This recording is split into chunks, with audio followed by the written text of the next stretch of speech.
14 anyos nga lalaki pilason sa gintiros ng 15 anyos nga suspect bangod sa ginapahayag sinuyaay. Yaring balita.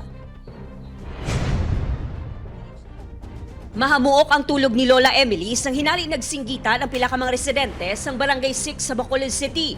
Sang nagwa na, nakita niya nga pilason ang 14 anyos nga apo nga si Ains. Nervyos ka bala nang siyempre tulog na kami, mga 11 to kunong nabo sa iyo. Nakibot lang kami nga muna ikin pabalo Sa investigasyon sang kapulisan, gintiro si Ains sang 15 anyos nga si Elias Bugrong residente sang Barangay 10. Yara sa kilid sang dala ng biktima sang gintiro sang sospek samtang nagaangkas sa motorsiklo. Kamoto na ikot siya sa walang ATL. Puro ni minor ang aton nga no, both the victim and the suspect. According sa victim, daw gasuyaan sila balaan or ginasuyaan sa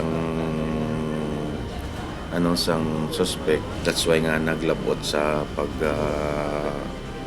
panglutang. Base sa payag sang sospek na nagsungka sa kapulisan, ginbastos sang biktima ang iya nobya nga masami nagapamasyar sa lugar.